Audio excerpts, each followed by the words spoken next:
சந்திரன் உச்சம் பெற்றவங்களுக்கு அவங்க எந்த பொருளாதார சூழலில் இருந்தாலும் சரி, உணவுக்கு பஞ்சமே இருக்காது. சாப்பாட்டுக்காக ஹைக்கு வேற இடத்துல கிடைச்சா கூட வேணாம்னு சொல்லிட்டு அந்த ஆபீஸ் கண்டினியூ பண்றவங்க இருக்காங்க சார்.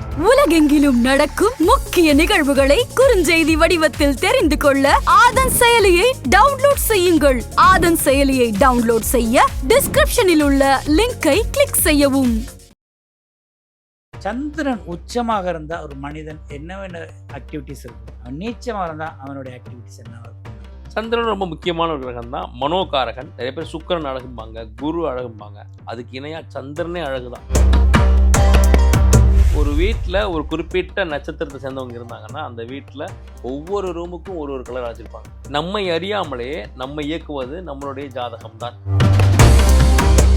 ஒரு சில ஜாதகங்களுக்கு தந்தையை பிரிஞ்சிருக்கணும், ஒரு சில ஜாதகங்களுக்கு பிள்ளையை பிரிஞ்சிருக்கணும். அந்த தந்தைக்கும் பிள்ளைக்கும் ஒரு சின்ன ஏக்கம் இழையோடணும். அந்த ஏக்கம் இருக்கிற வரைக்கும் அந்த உறவு வந்து மேம்பட்டுக்கிட்டே இருக்கும். ரெண்டு பேரோட வளர்ச்சியும் ரொம்ப சிறப்பாக இருக்கும். இப்போ சந்திரன் உச்சம் பெற்ற ஒரு ஜாதகர் எப்படி இருப்பாருன்னா, அன்பாக இருப்பார், அந்த அன்பாலையும் காயப்படுவார். நம்ம ஏதோ சந்திரன் உச்சம்னோடனே ஏதோ அவருக்கு ரொம்ப சந்தோஷமாக இருக்கும்னு நினைக்கிறோம். அப்படி கிடையாது. இந்த அப்பா சென்டிமெண்ட், அம்மா சென்டிமெண்ட், அண்ணன் தம்பி சென்டிமெண்ட், பங்காளி அங்காளி சென்டிமெண்ட், சொந்தக்காரன் சென்டிமெண்ட், தாய் மாமன், அந்த எந்த சென்டிமெண்ட்டும் கிடையாது. இந்த ஜாதகருக்கு இந்த உறவினர் பிரச்சனையாகத்தான் இருப்பார் அப்படின்னு நம்ம அழுத்தம் திருத்தமாக சொல்ல முடியும். உலகெங்கும் இருக்கும் ஆதன் ஆன்மீகம் நேயர்கள் அனைவருக்கும் பணிவான வணக்கமும் மனம் நிறைந்த வாழ்த்துக்களும். நமக்கு நிறைய ஜோதிட அனுபவங்களை தந்து கொண்டிருக்கிறார் அதிர்ஷ்ட ஜோதிடர் அகில் சித்தார்த் அவர்கள். இன்னைக்கு என்ன சொல்ல போகிறாங்கன்னு கேட்கலாம். உங்களின் சார்பில் அவரை வணங்கி வரவேற்போம். ஐயா வணக்கம். ஐயா வணக்கம். ஐயா, உச்சம் நீச்சம் அப்படிங்கிற வார்த்தைகள் வந்து எல்லாத்துக்குமே தெரியும். அந்த எல்லா கிரகங்களையும் நம்ம பார்ப்போம். முதலாவதாக நம்மளுக்கு ரொம்ப பரிச்சயமான சந்திரன்லேருந்து ஆரம்பிப்போம். நிச்சயமா சந்திரன் உச்சமாக இருந்தால் ஒரு மனிதன் என்னென்ன ஆக்டிவிட்டிஸ் இருக்கும், அவன் நீச்சமாக இருந்தால் அவனுடைய ஆக்டிவிட்டிஸ் என்னவாக இருக்கும்னு நீங்கள் ஆட்களையும் பார்த்துருப்பீங்க. அதனோட உதாரணங்களை நீங்கள் சொல்லுங்கள். நிச்சயமாங்க. இப்போ நீங்கள் சொன்னீங்க இல்லையா, ஒவ்வொரு விஷயத்திலும் கிரகம் இருக்குது அப்படின்னு. இன்றைக்கி நம்ம மதிய உணவு சேர்ந்து சாப்பிட்டோம். அப்போ கூட நான் கேட்டேன், உங்கள் வீட்டில் வந்து பல வண்ணத்தில் நீங்கள் கலர் அடிச்சிருந்தீங்களா அப்படின்னு. திடீர்னு கேட்டீங்கன்னு தெரியல, நானும் சொன்னேன். உங்களுடைய ராசி என்ன, நட்சத்திரம் என்னன்னு எனக்கு தெரியும். அதன் அடிப்படையில் தான் நான் கேட்டேன். ஆமாம் சார், எங்கள் வீட்டில் ஒவ்வொரு இடத்துக்கும் வெவ்வேறு கலர் அடிச்சுவேன். என்னுடைய வாசல் கதவுல கூட நான் வந்து வேறு மாதிரி ஒரு பெயிண்டிங் பண்ணியிருந்தேன். அது பார்க்கறதுக்கு உண்மையில மரத்தை நிற்க வச்ச மாதிரி இருக்கும் அப்படின்லாம் சொன்னீங்க இல்லையா, அது அப்படித்தான். ஸோ ஒரு வீட்டில் ஒரு குறிப்பிட்ட நட்சத்திரத்தை சேர்ந்தவங்க இருந்தாங்கன்னா அந்த வீட்டில் ஒவ்வொரு ரூமுக்கும் ஒரு ஒரு கலர் வச்சுருப்பாங்க. ஸோ இப்படி நம்மை அறியாமலே நம்ம இயக்குவது நம்மளுடைய ஜாதகம் தான். இப்போ ஒருத்தர் போய் ஷர்ட் கடை பார்க்குறாரு, எனக்கு வந்து இது நல்லா லைட் கலராக இருக்குது, ஃபுல்லாகவே அடிச்சிருங்கன்னா அவர் ஒரு டைப்பாக இருப்பார். எனக்கு இந்த ரூமுக்கு ஒன்று, ஹாலுக்கு ஒன்று, கிச்சனுக்கு ஒன்று அடிங்கன்னா அவர் ஒரு டைப்பில் இருப்பார். நிச்சயமா. இப்போ ஒரு அப்படின்னு நீங்கள் எப்படி கேள்வி கேட்கலாம், ஒரு வீட்டில் வந்து பல்வேறு ராசி பல்வேறு நட்சத்திரம் இருப்பாங்க, அப்போ எப்படி நீங்கள் கேட்க முடியும்? டிசிஷன் மேக்கர் யார்? அதே தான் அப்பா. சில நேரங்களில் அந்த வீட்டோட கடைசி பெண் குழந்தை இருக்குன்னு வச்சுங்க, அந்த பெண் அவங்க அப்பா அம்மா இல்லை அண்ணன் தம்பி எல்லாருமே எங்கள் சின்ன பொண்ணு என்ன சொல்கிறாலோ அது மாதிரி செஞ்சுருங்க அப்படின்வாங்க. அப்போ அந்த வீட்டில் அந்த பொண்ணோட கிரகம் தான் ஆதிக்கமாக இருக்குது, அதுதான் அங்கே செயல்படுதுன்னு அர்த்தம். ஒன்று சின்ன பொண்ணாக இருந்தாலும் அதுதான் கிரகம் வேலை செய்யுது. பிறந்த குழந்தையோடைய ஜாதகம் வந்து வீரியமாக அந்த வீட்டை வந்து ஆட்டி படைக்குங்கய்யா. அந்த குழந்தை பிறந்த பிறகு அந்த வீட்டில் மாற்றங்கள் ஏற்படும், நல்ல மாற்றங்களோ இல்லை அசுப மாற்றங்களோ. ஆனால் அந்த குழந்தையோட அது ஒரு பச்சை குழந்தைய டர்க்கி டவல் இருக்கும். அந்த பிறந்த குழந்தையில பிளானட்டோட தன்மை அந்த அளவுக்கு இருக்கிறதா? ஆமாம். அப்பா அம்மாவுடைய பிளானட்டை விட அந்த குழந்தையோட ஹோரோஸ்கோப் போகும்போது வீரியமாக இருக்கும். அந்த குழந்தை பிறந்ததுலேருந்து சொல்லுவாங்க இல்லையா, இந்த என் பொண்ணு பிறந்த பிறகுதாங்க நான் பெருசாக வாழ்க்கையில் வந்தேன். அது உண்மை. அதை அனுபவித்தவர்களுக்கு மட்டும்தான் தெரியும். நீங்கள் எப்படி இதை வந்து மறுக்க முடியும்? ஒரு குழந்தை பிறகுது, அந்த குழந்தை பிறந்த பிறகு வீடு வாங்குவாங்க, காரு வாங்குவாங்க, தொழிலில் பெரிய முன்னேற்றம் வரும், பணம் வரும், அவங்களோட பொருளாதார நிலையே மாறும். இப்போ ஆட்டோமேட்டிக்காக அந்த அம்மாவும் அப்பாவும் உட்காந்து யோசிப்பாங்க, எப்படி நடந்துச்சுன்னா இந்த குழந்தை பிறந்த பிறகு தான் அப்படின்னு. அப்போ இன்னும் சில விஷயங்கள, ஒரு குழந்தை பிறந்த பிறகு அப்பா வெளிநாடு போகிறது, பிரிஞ்சு போகிறது, இல்லை குடும்பங்களில் பிரச்சனை வருது, சுப பிரிவு அசுப பிரிவு அப்படின்னு இருக்கும்.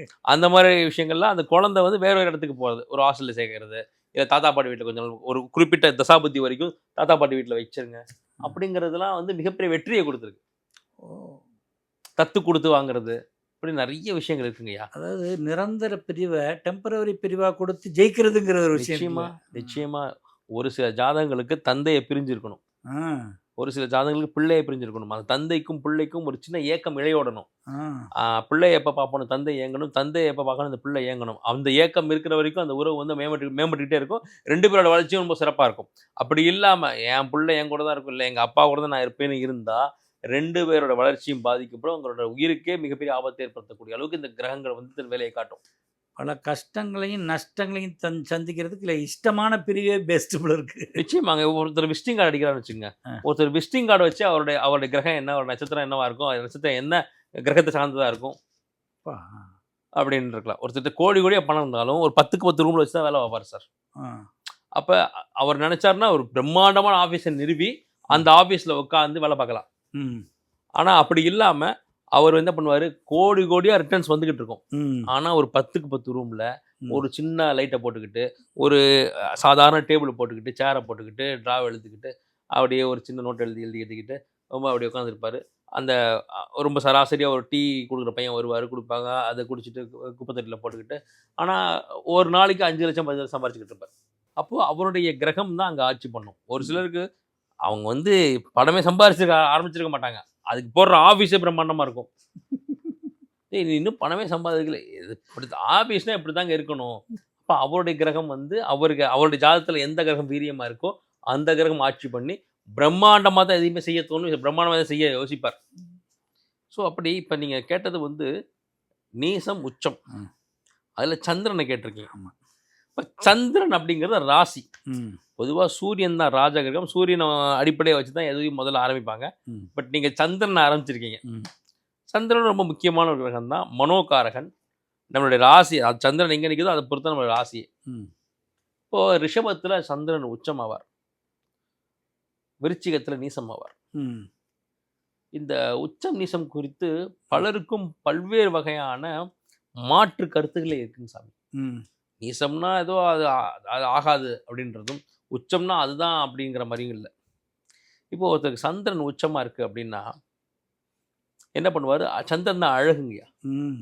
நிறைய பேர் சுக்கிரன் அழகும்பாங்க, குரு அழகும்பாங்க, அதுக்கு இணையாக சந்திரனே அழகு தான். சந்திரன் தான் தாயை குறிக்கும், தாய்மையை குறிக்கும். அப்போ ஒருத்தருக்கு சந்திரன் உச்சமாக இருக்குது அப்படின்னாலே பொதுவாக இந்த ரிஷபராசிக்காரங்களை பாருங்கள். ரிஷபராசிக்காரங்க என்ன பண்ணுவாங்கன்னா ஒரு தாய்மை குணம் அவங்களுக்குள்ள இருக்கும், பாசம் ரொம்ப ஜாஸ்தியாக இருக்கும். சில நேரங்களில் ஆணோ பெண்ணோ பொங்கி அழுதுருவாங்க, பேசிகிட்டே இருக்கும்போது பொங்கி அழுதுருவாங்க. ஆனாவே ஒரு ஆண் ரிஷபராசிக்காரரே ரிஷபத்தில் வந்து சந்திரன் வந்து உச்சமாகும் போது அந்த தாய்மை குணம் இருக்கும், தாய் வந்து டக்குன்னு அழுதுருவாங்க. சீரியல் பார்த்து அழுகுறவங்களாம் நிறைய பேர் இருப்பாங்களா, படத்தை பார்த்து அழுவாங்க. நமக்கெல்லாம் விளையாட்டாக இருக்கும், ஆனால் அவங்களுக்கு அது ரொம்ப அந்த உள்ள டீப்பாக அந்த கதைகளை பயணிச்சு கதாபாத்திரமாக மாறிடுவாங்க. அந்த மாதிரி படத்தை பார்க்கவே பயப்படுவாங்க. இல்லைப்பா நான் ரொம்ப வந்து சென்சிட்டிவான ஆள், இதெல்லாம் சொல்கிறது வந்து ரிஷபராசி. ஏன்னா சந்திரன் அங்கே நிற்குது இல்லையா, அப்போ அங்கே உச்சமாயிடுது இல்லையா. அதே போல் அவங்களுக்குள்ள எதிரியை மன்னிக்கக்கூடிய குணம் ரிஷபத்துக்கு இருக்கும். தன் எதிரியை மன்னிப்பாங்க சார், அப்படியே கோவமாக போவாங்க. இப்போ நான் இன்றைக்கி கொல்றேன்ட்டு போவாங்க, அங்கே அவன் கஷ்டப்படுற சம்பவத்தை பார்த்துட்டாலும் இல்லை அவன் பேசுகிற விதத்தை பார்த்துட்டாலும் ஹெல்ப் பண்ணிட்டு வந்துடுவாங்களா, திருப்பி போய் அவனுக்கு ஹெல்ப் பண்ணிட்டு வந்துடுவாங்க. சரி சரி ஓகே, போகாமே இருந்திருக்கலாமே, ஆமாம் பருத்தி மூட்டை குடோன்ல இருந்திருக்கலாம். நிச்சயமா ஒரு குழந்தைக்கு ஏதாவது செய்யறது, ஒரு நாய்க்குட்டியை பார்த்து ஏதாவது செய்யறது, ஒரு பொம்மையை கூட அப்படியே வச்சிருப்பாங்க. அன்பும் கருணையுமாவே இருப்பாங்க எப்போதுமே, அவங்க அன்பும் கருணையும் இருப்பாங்க. இது மிகைப்படுத்தி சொல்ற மாதிரி இருக்கும், ஆனால் அது நடக்கும் சார். ஒரு தன்னுடைய காரை நேசிப்பாங்க, தன்னுடைய வாகனத்தை நேசிக்காத ரிஷபராசி ரிஷப லக்னமே இல்லை சார். தன்னுடைய வாகனம் இருக்குல்ல, காரோட பேசுவாங்க, தன் பைக்கோட பேசுவாங்க. நீ கமெண்ட்ஸ் கேட்டு பாருங்க. அவங்க கிட்ட ஒரு பொம்மை இருக்கும் அவங்க வீட்டில். ஒரு வயசுல வந்து ஒரு பெரிய ஆளா இருப்பார் ரிஷபராசிக்காரன். அந்த பொம்மையை பார்த்தாலே தலையை கொடுத்துட்டு போவாரு, அதே ஹாய் அப்படின்னு சொல்லிட்டு போவாரு. அந்த வீட்டில் முக்கியமான இடத்த வச்சிருப்பார். அவரை டச் பண்ணி இருக்கிற பொருட்கள்லாம் அவங்க வச்சுக்கிட்டு அதை என்ஜாய் பண்ணிட்டு அவங்க தான் பயன்படுத்துகிற ஒவ்வொரு பொருளையும் நேசிப்பாங்க சார். அந்த சந்திரன் உச்சம் பெற்று அவர்கள் எல்லோர் மீதும் அன்பு செலுத்த வைக்கும். ஈவன் லிவிங் திங்ஸ் ஆர் நான் லிவிங் திங்ஸ், உயிருள்ள பொருள் உயிரற்ற பொருள் மீதும் அன்பு செலுத்துவாங்க. அப்போது இந்த அன்பு தான் அவங்களுக்கு பலம், அன்பு தான் அவங்களோட பலவீனமும் கூட. அப்போ சந்திரன் உச்சம் பெற்ற ஒரு ஜாதகர் எப்படி இருப்பார்னா, அன்பாக இருப்பார், அந்த அன்பாலையும் காயப்படுவார். அன்பாக இருப்பார், அந்த அன்பாலையும் நஷ்டப்படுவார். அன்பாக இருப்பார், அன்பின் பேரால் ஏமாற்றப்படுவார். நம்ம ஏதோ சந்திரன் உச்சம்னோடனே ஏதோ அவருக்கு ரொம்ப சந்தோஷமாக இருக்கும்னு நினைக்கிறோம், அப்படி கிடையாது. அதே போல் சந்திரன் தான் உணவுங்கய்யா. உணவு பிரியராக இருப்பாங்க. எங்கே போனாலும் உணவு வந்து அவங்களுக்கு கிடைக்கும். ம். சந்திரன் உச்சம் பெற்றவங்களுக்கு அவங்க எந்த பொருளாதார சூழலில் இருந்தாலும் சரி, ம். உணவுக்கு பஞ்சமே இருக்காது. ஒரு நண்பனோ இல்லை ஒரு யாரோ ஒருத்தர் எப்படினாலும் அந்த உணவு ரெடி பண்ணி கொடுத்துருவாங்க சார். ம். ஒரு ரிஷபராசிக்கார பையன், அவன் வந்து சாப்பாட்டின் மீது பெரிய ஆர்வம் இல்லாமல் இருக்கிறான். நான் ஒரு ரிஷபராசின்னு தெரிஞ்சோடனே நான் கேட்குறேன், என்னப்பா சாப்பாடுலாம் ஒன்றும் இன்ட்ரெஸ்ட் இல்லையா? சார் காலையில் சுட சுட மல்லிகைப்பூ முறை இட்லி ம். எங்கள் அம்மா எப்படினாலும் ஒரு பக்கத்தில் இருக்க ஒரு தள்ளுவண்டி கடையில் வாங்கி கொடுத்துருவாங்க. மதியானமா எனக்கு சாப்பாடு வந்துடும், எங்கள் அம்மா சமைச்சு வச்சுருவாங்க. சாயந்தரம் ஆச்சுன்னா எங்கன்னா அவனை ரெடி பண்ணி எங்கள் அம்மா வந்து ஸ்நாக்ஸ் ரெடி பண்ணி கொடுத்துருவாங்க. எங்கள் அப்பா நைட்டு வரும்போது பரோட்டா வாங்கிட்டு வந்துடுவார். எல்லாம் அவங்க ஒரு ஏழ்மையான குடும்பமாக இருந்தாலும் அவருக்கு தேவையான விஷயங்கள் அவருடைய பொருளாதார வசதிக்கு உட்பட்டே அவர் கிடச்சிருது. ரிச்சாக கிடைக்குது. கிடச்சிருது. பரோட்டா சாப்பிடணுமா சாப்பிடலாம், பிரியாணி சாப்பிடலாமா சாப்பிடலாம், இட்லி சாப்பிடணும், அதே தள்ளுவண்டி கிடையாது இருக்கும், அவ்வளோதான். அப்போ ஒவ்வொரு நிலையில் இருக்கவங்களுக்கு அந்த உணவுன்றது கிடச்சிருது. இன்னொரு எக்ஸாம்பிள் சொல்கிறேன். வீட்டில் வந்து சரியான உணவு அமையாமல் ஆஃபீஸ் கேண்டீன் நல்லா இருக்கும். ஆஃபீஸில் அவங்களுக்கு ராஜபோகம் தான். ராஜபோகமாக நீங்கள் எவ்வளோ வேணால் சாப்பிட்டுக்கலாம், நீங்கள் வந்து ஆஃபீஸ் வந்தால் மட்டும் போதும் அப்படிங்கிற ஆஃபீஸில் வந்து வேலை கிடைக்கும். அந்த ஆஃபீஸ் விட்டு அந்த ரிஷபராசி போவே போகாது. ஏன்டா சனி ஞாயிறு லீவ் விடுறாங்கன்னு வருத்தப்படுவாங்க. சாப்பாடு நல்லா இருக்கு, வேற ஆஃபீஸ் போய் இந்த சாப்பாடை எவன் மிஸ் பண்ணுவான்? சாப்பாட்டுக்காக ஹைக்கு வேற இடத்துல கிடைச்சா கூட வேணாம்னு சொல்லிட்டு அந்த ஆஃபீஸை கண்டினியூ பண்ணுறவங்களும் இருக்காங்க சார். இந்த சாப்பாடு எனக்கு கிடைக்காது. புதன்கிழமை ஆனால் எங்கள் ஆஃபீஸில் போடுவாங்க பாருங்கள் மத்தியானம் ஒரு வெஜிடபிள் பிரியாணி, அதை எப்படியா மிஸ் பண்ண முடியும்? உனக்கு அவங்க 10,000 எக்ஸ்ட்ரா சம்பளம், அது போயிட்டு பணம் சம்பாரிச்சுக்கலாம், இது கிடைக்காது அப்படின்வாங்க சார். சந்திரன் தான் சொல்லுது. நிச்சயமா தன்னை அழகுபடுத்திக்கிறது, அடிக்கடி குளிச்சுக்கிட்டே இருப்பாங்க சார்.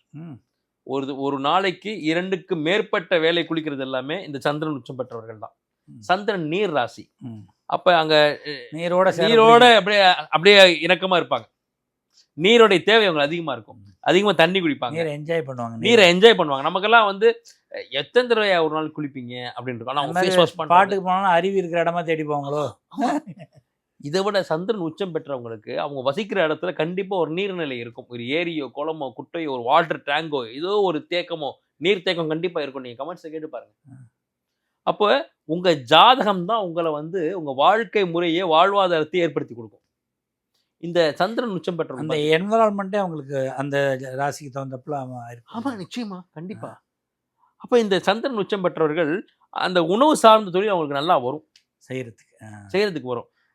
ஒருத்தர் ஒரு எனக்கு தெரிஞ்ச ஒருத்தர் இருக்காரு, அவர் ஒவ்வொரு சீசனுக்கு ஏற்ற மாதிரியான ஒர்க் பண்ணுவார் சார்.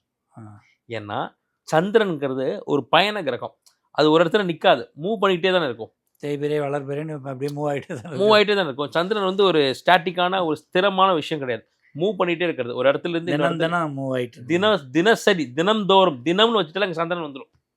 தினம் அப்படின்னா அங்கே சந்திரன் ஆக்டிவேட் ஆகுதுன்னு அர்த்தம்.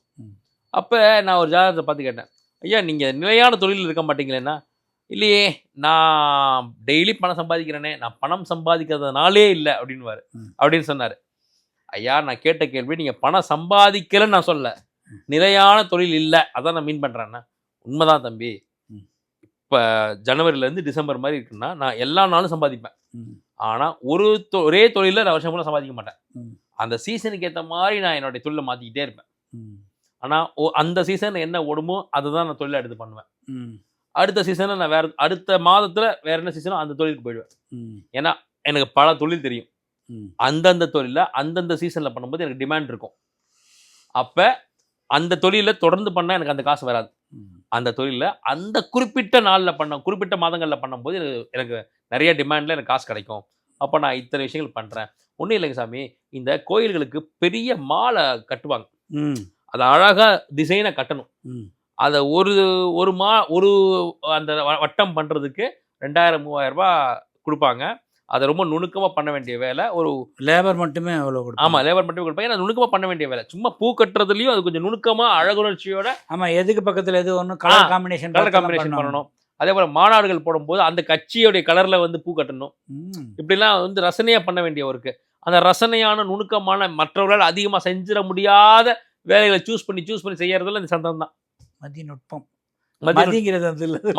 அப்போ அவர் சொல்லுவார், இப்போ ஒரு அரசியல்வாதி மாநாடு நடத்துறாருன்னா அவருடைய கட்சி தலைவரை வந்து இம்ப்ரெஸ் பண்ணுறதுக்காக அந்த கட்சி கொடியோடைய கலரில் அந்த பூவை வந்து டெக்கரேட் பண்ண சொல்லுவார் சார்.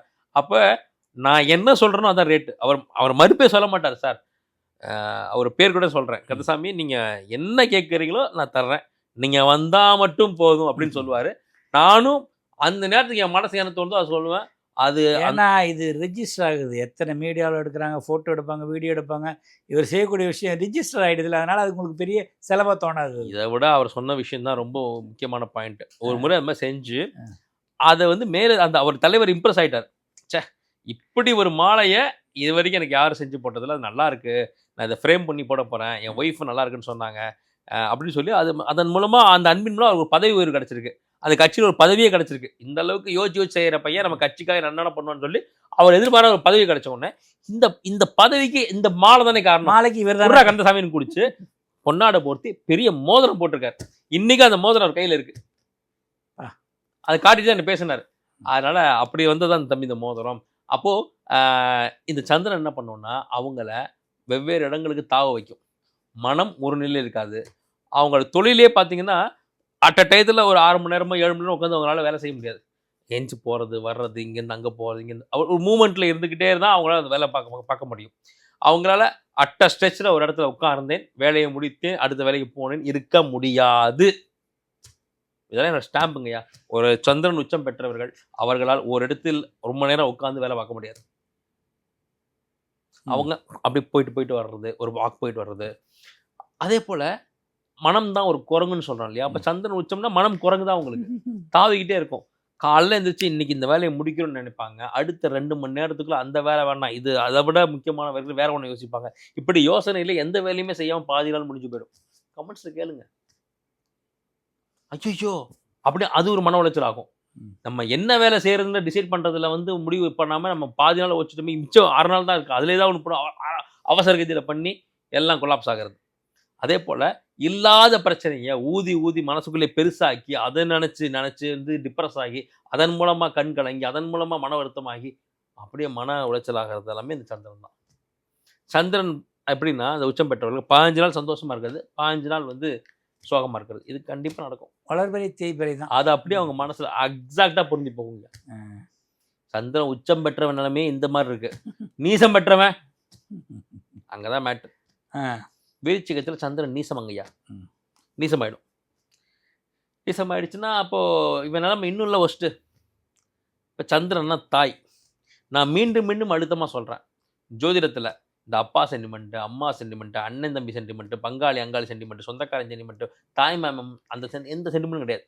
இந்த ஜாதகருக்கு இந்த உறவினர் பிரச்சனையாகத்தான் இருப்பார் அப்படின்னு நம்ம அழுத்தம் திருத்தமாக சொல்ல முடியும். லக்னத்தில் சந்திரன் இருந்து அதுவும் நீசமாக இருந்தால், விருச்சிகத்தில் சந்திரன் இருந்து அது நீசமாயிடும். புரியுதுங்களா? அவங்களுக்கு தாயார் தான் மிகப்பெரிய ஒரு அன்பா இவங்க நினச்சிக்குவாங்க.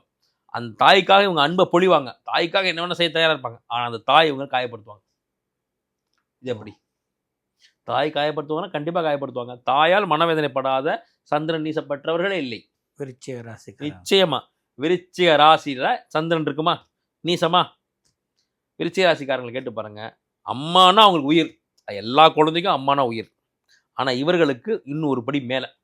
அம்மாக்காக என்ன வேணால் பண்ணுவாங்க. அம்மா கூப்பிட்டா உடனே எப்பேற்பட்ட வேலையை விட்டுட்டு நிற்பாங்க. விட்டு போய் நிற்கிறாங்களா, இவ்வளோ லேட்டாக வருவேன், இல்லைம்மா இதுவே சீக்கிரம்மா. சரி என்ன சீக்கிரம், எதுக்குமா கால் பண்ண, சும்மா கால் பண்ணிய. அப்போ அந்த இடத்துல அம்மாக்காக ஓடி வந்தார். ஆனால் அம்மா வந்து ஹர்ட் பண்ணுவாங்க. நீ சொன்ன இவ்வளோ அவசரம் ஓடி வந்தேன். ஆமாம், இப்போ நான் கூப்பிட்டா தான் உனக்கு பெரிய பிரச்சனை. இனிமேல் கூப்பிடவே இல்லை சாமி, நீ யாரோ நான் யாரோ, இனிமேல் உனக்கு கூப்பிட்டா தானே, அம்மாங்கிற உறவுக்கு நான் நீ இல்லை அப்படின்னு இப்படி அதை உறுதி பெருசாக. அப்போது அந்த பொழப்பும் போச்சு. இந்த அம்மாவையும் சந்தோஷப்படுத்த முடியல. மொட்டையாக உட்காந்துருப்பார். என்ன இப்போ எதுக்கு நம்ம வந்தோம் வேலையை விட்டு, இன்னைக்கு நாள் போச்சா. அடுத்து இவர் உயிரை கொடுத்துக்கிட்டு இருப்பார் அம்மாவுக்காக. ஆனால் இன்னொரு கூட பிறந்தவருக்காக அவங்க எல்லாம் பண்ணிடுவாங்க, இவரை ஏமாத்திடுவாங்க. கேட்டால் உனக்கு என்னப்பா குறை அப்படின்வாங்க. ஆனால் குறை இருக்குன்றதை உணரவும் மாட்டாங்க. நானும் உன் பிள்ளை தானே, எனக்கு மட்டும் எப்படி வஞ்சிக்கிறேன்னா வஞ்சிப்பார்கள். அப்படித்தான் இந்த சந்திரன் நீசம் பெற்றவர்களுக்கு ஆகுது. இன்னொன்று, கை நிறைய பணம் இருக்குங்க சாமி. இது என்னோட ஸ்டாம்ப். சந்திரன் நீசம் பெற்றவருக்கு ஒரு சூழல் எப்படி ஏற்படும், கை நிறைய பணம் இருக்கும், ஆனால் சாப்பிட்றதுக்கான சூழலே இருக்காது. சாப்பாடே கிடைக்காது. ஒரு இடத்துல ட்ராவல் பண்ணிக்கிட்டே இருப்பாங்க. சாப்பாடு அங்கே வனாந்திர பூமியாக இருக்கும். பணத்தை சாப்பிட முடியும், தண்ணி கூட இல்லாமல் அப்படியே தவிச்சு போய் அப்படியே பசியோடு இருப்பாங்க. இன்னும் சில பேருக்கு அந்த சந்திர நீசம் பட்டவர்களுக்கு நல்ல இடத்துல சாப்பிடுவாங்க. சார் இந்த ஓட்டல் நிறுத்தலாமா அப்படின்வாங்க. இன்னும் இடத்துக்கு அப்போ லஞ்ச் டைமே தாண்டிடும். அப்படியே கிருகிருன்னு இந்த மாதிரி இடத்துக்கு போனா க்ளோஸ் ஆயிடுச்சுன்றான். இல்லை இந்த ஹோட்டலில் தான் சாப்பிடுன்னு போவாங்க, அந்த ஹோட்டல் மூடி இருக்கும். அப்புறம் இதுக்கப்புறம் ஸோ இதெல்லாம் இந்த சந்திர நீசம் பட்டவர்களுக்கு நடக்கும். உணவால் இவங்க வருத்தப்படுவாங்க. அப்புறம் ஆசையில சாப்பிட்டுட்டு அந்த உணவே இவங்களுக்கு வந்து பாய்சனா மாறி அந்த உணவாலேயே இவங்க பிரச்சனையை உருவாக்குறது.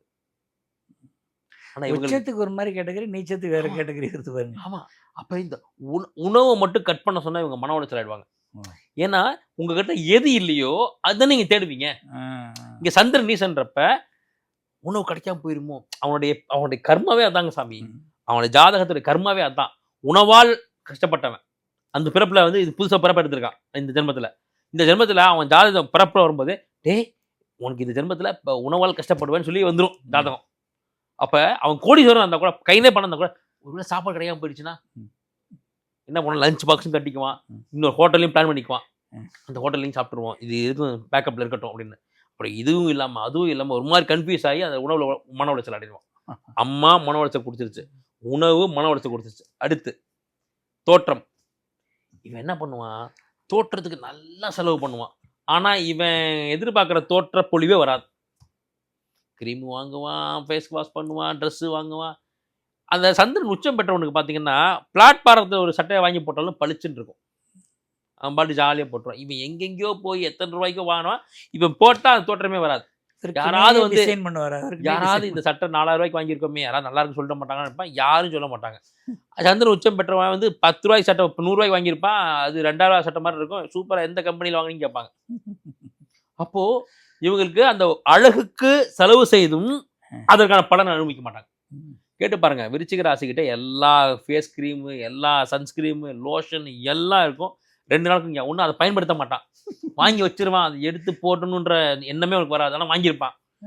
அப்படி கஷ்டப்பட்டு போட்டுட்டாலும் அது பொலிவு தராது. இவ்வளோ காசை கொடுத்து இதை வாங்கினோமே, இது நமக்கு பொலிவு மன வளர்ச்சி. ஆனால் மறுபடியும் அதெல்லாம் செலவு பண்ணுவான். சலூனுக்கும் பியூட்டி பார்லருக்கும் செலவு பண்ணாத விருச்சிகமே இல்லை. ஆணோ பெண்ணோ செலவு பண்ணுவான். இல்லை நம்ம இவ்வளோ பெரிய இடத்துல தான் நம்ம போய் முடி வெட்டுவான். இந்த சந்திரன் உச்சம் பெற்ற சாதாரண பார்பர் ஷாப்பில் போய் முடி விட்டா அழகாக ஹீரோ மாதிரி வந்துடுவான். இல்லை இவன் போயிட்டு எங்கே அவன் ஏசியில் போய் உட்காந்துட்டு வருவான். ஃப்ரெண்ட்ஸே கேள்வி பண்ணுவான், என்னடா முடி வெட்டுங்க, என்னடா அது 2000 ரூபாடா அந்த முடி வெட்டு, 2000 ரூபாயாடா அப்படின்னு. அப்போ அழகின் சம்பந்தமாக இவங்க பணத்தை இழப்பாங்க. அது திருப்தியும் கிடைக்காது. அப்போ சந்திரன் உச்சம் பெற்றவனுக்கே மனம் குரங்கா இருக்குன்னா இவன் மனமே வந்து ஒரு பைத்தியம் தான். இவன் பைத்தியம்.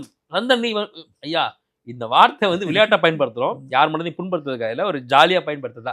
அவனுக்கு அவ்வளோ விஷயம் ஆகாத ஒரு மன திருப்தி இருக்காது. அவனுக்கு அவனுக்கு எப்படி இருக்கும்னா, அவன் நல்லா தான் சார் இருப்பான், அவன் நல்லா இருப்பான், நல்லா ஜெயிச்சுட்டு இருப்பான். நாமளா ஜெயிச்சுக்கிட்டு இருக்கோம், நமக்கு அப்படி ஆகாத, நமக்கா நல்லது நடந்துச்சு, வாய்ப்பு இல்லையே. ஃப்ரெண்ட்ஸ் எல்லாம் கேட்பான், என் மாப்பிள்ள நான் வந்து கத்தனை பண்றேன்னா எனக்கு ஆஃபீஸில் வந்து ஹைக் கொடுத்துருக்காங்க, இந்த மாதிரிலாம் எனக்கு நடக்காது. என்னை பாராட்டினார் மேனேஜர் நிஜமே பாராட்டுறார். நல்லா தான் பண்ணுற, மேனேஜர் ஒன்று தான் பாராட்டிருக்காரு, உனக்கு தானே சம்பள உயர்வு கிடச்சிருக்கு. வாய்ப்பு இல்லை மாப்பிள்ள, எனக்கு டவுட்டாக இருக்கு அப்படின்வான். தான் நல்லா ஃபாரிஷ் ஆகிட்டு இருக்கோம், நம்ம நல்லா ஜெயிச்சிட்டு இருக்கோன்றதே அவன் நம்ப மாட்டான். அவன் ஆழ்மனம் நான் சோகமாக தான் இருக்க பிறந்தவன் அப்படின்னு நினச்சிட்டு இருக்கும். எதை கொண்டு வந்து கொடுத்தாலும் அவன் மனம் திருப்தி அடையாது. ஐயா 50 லட்ச ரூபா 60 லட்ச ரூபா பேங்க்ல வச்சிருப்பான். இந்த சந்திரன் உச்சம் பெற்றவன் என்ன பண்ணுவான், சந்தோஷமா என்ஜாய் பண்ணுவான். 50 லட்சத்துக்கு போய் செலவு பண்ணுவான். அதுக்கு இவன் என்ன பண்ணுவான், 50 லட்சம் தான் இருக்கு, நம்ம ஒரு லேண்டு வாங்கணும்னு ஆசைப்படுறோம், போய் கேட்டோம் 1 கோடி ரூபான்னு சொல்லிட்டான். இப்போ என்ன ஆகும், இந்த 60 லட்ச ரூபா பேங்க்ல சேர்த்துருக்கமே உழைச்சு அதை செஞ்சு சந்தோஷப்படவே மாட்டான். 40 லட்ச ரூபா இப்போ 40 லட்சம் சேர்த்தா தானே அந்த வீட்டை அந்த நிலத்தை வாங்க முடியும். அப்போ இந்த 60 லட்சம் அவனுக்கு மகிழ்ச்சியை தரல, அவன் மன நிறைவை தரல. 40 லட்சம் சம்பாதிச்சிருன்ற நம்பிக்கையும் என்கிட்ட இருக்காது. ஒருவேளை இந்த 40 லட்சம் சம்பாதிக்கணும், நமக்கு இந்த எல்லாம் பொலிவெல்லாம் போயிடுச்சுன்னா, இந்த வாய்ப்பெல்லாம் போயிடுச்சுன்னா, இந்த 60 லட்சத்தை வச்சு என்ன பண்ணுவோம், வீடும் வாங்க முடியாது, நிலமும் வாங்க முடியாது, 60 லட்சம் சும்மாவே இருக்குமே, என்ன பண்ணுவோம் அப்படின்னு யோசிப்பான். அப்போ வேலையிலையும் அவனால் ஃபோக்கஸ் பண்ண முடியாது, மனமும் நொந்து போயிருக்கும். இவனுடைய மன உளைச்சல் கூட இருக்கவங்களையும் பாதிச்சிடும். என்ன பண்ணுவான், 60 லட்சம் உதாரணம் சொல்கிறேன், நல்ல பணம் பேலன்ஸ் வச்சுருக்கமேன்னு சொல்லி யார்ட்டையும் சந்தோஷமாக பேசவும் மாட்டான். இந்த 40 லட்ச ரூபா சம்பாதிக்க போகிறோம்னு நினச்சி அந்த டென்ஷனை எல்லார்ட்டையும் கொட்டுவான். அப்போ இவன் வீட்டுக்குள்ளே வந்தாலே இவன் ஏதாவது புலம்ப போகிறான், இவன் இல்லைன்றதை பற்றி பேச போகிறான், இவங்க கூட எப்படி வாழ்கிறது, இதெல்லாம் தான் டைவர்ஸை கொண்டு வந்து நிறுத்தும். மன அழுத்தத்தில், மன உளைச்சலில், மன குமுறலில், மன வேதனையில் அவதிப்படாத விருச்சிகமே இல்லை. ஏன்னா அங்கே தான் சந்திரன் நீசமாயிடும். ஒரு சந்திரன் வந்து விருச்சிகத்தில் இருந்ததுன்னா இல்லையா, அதானே விருச்சிக ராசி. அப்போது நீசமாயிடும். அப்போது அந்த சந்திரன் நீசம் வந்து மனவேதனையை கொடுத்துடும். தாய் வந்து ஒர்க் அவுட் ஆக மாட்டாங்க, உணவு பிரச்சனையாயிடும், அழகு பிரச்சனையாயிடும், மனம் ஒரு குரங்கு போல் அங்கேயும் இங்கேயும் ஆசிலேஷன் ஆகும். எங்கேயாவது வெளில போனால் தான் நிம்மதியாக இருக்கும். அவனால் அட்டச்சிட்டு இருந்தால் இருக்கவே முடியாது. அவனை வெளியில் போனால் தான் நிம்மதி. வெளில போனால் தான் உயிரே வாழ்வான் சார். அவனுக்கு அந்த ஃப்ரீ ஏர் தேவை. அந்த இரவு நேரத்தில் அவனை தூங்கவே முடியாது சார். சந்திரன் நீசம் பெற்றவன் இரவு நேரத்தில் தூங்குவது இல்லை. இந்த இந்த டீட்டெயில்ஸ் எல்லாம் விருச்சிக ராசியை கல்யாணம் பண்ண பெண்ணோ விருச்சிக ராசியை கல்யாணம் பண்ண ஆணோ தெரிஞ்சுக்கிட்டாங்கன்னா அவன் ஜாதகமே அப்படிதான் சொல்லி ஏற்றுக்க ஆரம்பிச்சிடுவாங்க. முடிஞ்சு நைட்டு வேலைக்கு போக ஆசைப்படுவான். நைட் டியூட்டியா போவேன்மா. நைட் வாட்ச்மேன்ல இருந்து நைட்டு சாஃப்ட்வேர் கம்பெனி வேலைக்கு போகிறவன் வரைக்கும் எல்லாம் விரும்பி செய்வான். நைட் ஷோ படத்துக்கு போகிறது, நைட்டில் எங்கேயாவது போகிறது, ரைடு. ஐயா மிக சமீபத்தில்ங்கய்யா உணவு, அந்த உணவு தொழில் மேலே ஆர்வமாக இருப்பாங்க. ஏன்னா சந்திரன் நீசம்ன்றப்ப உணவுன்னு இருப்பா. ஒரு பையன் வந்து சார் நான் உணவு தொழில் தான் சார் பண்ணணும் அப்படின்ட்டுலாம். விருச்சிக ராசியாப்பா வாப்பா உனக்கு கண்டிப்பாக உணவு தொழில் பண்ணிடுவேன் அப்படின்னு சொல்லிட்டேன். அடுத்த மனசோட கேள்வி இருக்குது. அந்த கேள்விக்கான விட நான் சொன்னதுக்கு அப்புறம் தான் இம்ப்ரெஸ் ஆனா. நீ வந்து பிரியாணி பண்ணணும்னு ஆசைப்படுற, பிரியாணி தொழில் பண்ணணும்னு ஆசைப்படுறாரு, நீ பகலில் பிரியாணியே போடாத, பகலில் வேணாம் நைட்டில் போடுங்க. நான் sir thank you so much sir, நான் இதை தான் சார் என் ஒய்ஃப் சொல்லிட்டு இருக்கேன். அவங்க வந்து கேட்குறேன் நைட்டில் யார் பிரியாணி வாங்குவா, யார் வாங்கலான்றபடி கவலை இல்லை, நான் உன்னை விட்டு நைட்டு வெளில ஜாலியாக போகிறேன். ரெண்டாயிடுது, உணவுக்கு உணவாயிடுது, ராத்திரி நான் என்ஜாய் பண்ணிக்கிறேன், வாங்கட்டும் வாங்க. ஆனால் உண்மையில் என்னென்னா அவருக்கு நைட்டில் அந்த உணவு தொழில் பண்ணும்போது மாபெரும் வெற்றி. இன்னைக்கும் கோயம்பேடு பிரிட்ஜுக்குள்ள இருக்கார் சென்னையிலலாம். அப்போது அந்த இரவு நேரத்தில் அவங்க ஒரு தொழில் செய்யும்போது அந்த தொழில் அவங்களுக்கு வெற்றியை கொடுத்துருங்க சாமி. அதுதான் சூட்சும ரகசியம். இரவில் அவங்களுக்கு நிறைய திங்கிங் பண்ணுவாங்க, நிறைய ஐடியாஸ் கிடைக்கும். இரவில் புத்தகம் படிப்பாங்க, இரவில் வந்து எதாவது யோசிப்பாங்க, இரவில் படம் பார்க்குறது, ஓடிடியில் இரவில் படம் பார்க்குறது, இரவு ஃபுல்லாக முழிச்சிருந்து பகல் அந்த நிலா மறையும் தெரியுங்களா. நீங்கள் நிலவை வச்சே வச்சுக்க, சந்திரன் தான் நிலவுங்கய்யா. நிலவு வந்து இரவில் வந்துட்டு அந்த விடியல்கள்லாம் மறையும் பார்த்தீங்களா, அப்போ தான் இவங்க தூக்கமே வரும். விடியும் போது அப்படியே லைட்டாக கண்ணை சொக்கி அப்படி தூங்குவாங்க. அப்புறம் வீட்டில் திட்டு வாங்குவாங்க, எந்திரிக்கலாம். அவங்க எந்திரிக்க வைக்க முடியாது, நீங்கள் கஷ்டப்பட்டு தான் எந்திரிப்பாங்க. இரவில் அப்படி கொண்டாடி தீர்ப்பாங்க. அப்போ அதுக்கேற்ற மாதிரி உங்கள் லைஃப்பை வச்சுக்கணும். பகலில் நல்லா ரெஸ்ட் எடுங்க, தூங்குங்க, வேலைகளை கம்மியாக பண்ணுங்கள், இரவில் நிறைய நேரம் ஒர்க் பண்ணுங்கள். இப்போ கூட நம்ம பேசிகிட்டு இருந்தோம், இரவில் வந்து அதிக நேரம் வேலை பார்க்குறத பற்றி பேசிகிட்டு இருந்தோம். ஸோ அப்படி இவங்க தங்களுடைய வாழ்க்கையை அதுக்கேற்ற மாதிரி வடிவமைச்சுக்கிட்டாங்கன்னா மிகப்பெரிய வெற்றி தான். அம்பாள் வழிபாடு, சந்திரன் தான் அம்மன், அம்மா அம்பாள் எல்லாமே, எல்லா அம்பாலும் உங்களுக்கு வெற்றி தான். அப்போ இன்னும் இந்த உக்ரமான பெண் தெய்வங்கள், அது ஆயுதம் ஏந்திய பெண் தெய்வங்கள், காளி, பத்ரகாளி, வனபத்ரகாளி, துர்க்கை அம்மன், வாராகி, பிரத்யங்கரா, இந்த மாதிரி அம்பாளாவும் இருக்கணும். அவங்க உக்ரமான தேவதையாகவும் இருந்துட்டாங்கன்னா இவங்க வாழ்க்கை மிகப்பெரிய வெற்றி. உச்சம் பெற்றவரோ நீச்சம் பெற்றவராக இருந்தாலும் சரி, அந்த அலங்கரிக்கப்பட்ட அம்பாலும் உக்ரமான பெண் தெய்வமும் வெள்ளிக்கிழமையில போவாங்களே, அது மாதிரி தான் திங்கட்கிழமை அல்லது வெள்ளிக்கிழமை. ஏன்னா சந்திரன்னா திங்கள் தானே, திங்கட்கிழமையில ராகு கால பூஜை எல்லாம் சொல்லுவாங்க, அதெல்லாம் சிறப்பாக. நிச்சயமா. அப்போ வந்து உக்ரமான பெண் தெய்வங்கிறப்ப செவ்வாய் ராகு இதெல்லாம் வந்துடும் இல்லையா. ஸோ அந்த மாதிரி அம்பாள் வழிபாடு எல்லா நாளும் இவங்களுக்கு வெற்றி தான். திங்கட்கிழமை அம்பாள் வழிபாடு இவங்களுக்கு மிகப்பெரிய ஒரு ஸ்திரத்தன்மையை கொடுத்துரும். என்னடா நம்ம டைரியிலேருந்து இவர் எடுத்து எல்லா பக்கத்தையும் வாசிச்சட்டாருன்னு எல்லாருக்கும் தெரிஞ்சு போடும். இப்போ உச்சம் உள்ளவங்களும் சரி, நீச்சம் உள்ளவங்களும் இதுக்குள்ளே வந்துடுவாங்க. ரிஷபராசி, விருச்சிக ராசி, இவங்க வீட்டு பக்கத்தில் அம்மன் கோயில் உண்டு சார், எழுதி தரேன், போயிட்டு வரட்டும். கண்டிப்பாக சின்னதாக பெருசாக இருக்கும். இருக்கலாம்ங்கிற வார்த்தையே உங்களுக்குள்ள வராது, இருக்குது அப்படிங்கிறது தான் சொல்லுவீங்க. இன்னைக்கு நீங்கள் அழுத்தம் திருத்தமாக நிறைய விளக்கங்கள் தந்திருக்கீங்க. எல்லாம் ஆச்சரியப்படுறாங்களோ, நான் ஏதோ ஒரு சந்திரன்கிறத பிடிச்சிட்டு போனால் நான் ஒரு தடவை தேஞ்சிட்டு வளர்ந்த மாதிரி எனக்கு ஒரு அனுபவம் இருந்தது. நல்ல சிறப்பான கருத்துக்களுக்கு நன்றி ஐயா. நன்றிங்க. என்ன நேர்களே, ஆச்சரியமாக இருந்திருக்கும். அவர் கமெண்டில் போடுங்க அப்படின்ட்டு இருக்கார். நிச்சயமாக ஒரு பிளானட்ங்கிறோம், சந்திரன்கிறோம், கண்ணுக்கு தெரியுது, ஆனால் எவ்வளோ விஷயங்களுக்குள்ளே நம்மளுக்குள்ளே ட்ராவல் ஆகுது பாருங்கள். இதே போன்ற சுவாரஸ்யமான அனுபவங்கள் உங்களுக்காக காத்துட்ருக்குது. மீண்டும் அடுத்த நிகழ்ச்சியில் சந்திப்போம். அதுவரை நன்றி, வணக்கம். அதிர்ஷ்ட ஜோதிடர் அகில் சித்தார்த் அவர்களிடம் ஜோதிட ஆலோசனை பெற வேண்டுமா? 9566662742 என்ற எண்ணிற்கு உங்கள் பெயர் மற்றும் தாங்கள் இப்பொழுது வசிக்கும் ஊர், இந்த இரண்டையும் டைப் செய்து அனுப்பவும். உங்களுக்கு வாட்ஸ்அப் மூலம் மட்டுமே உங்களுக்கான பதிவு மற்றும் ஆலோசனை பற்றிய விவரங்கள் அனுப்பப்படும்.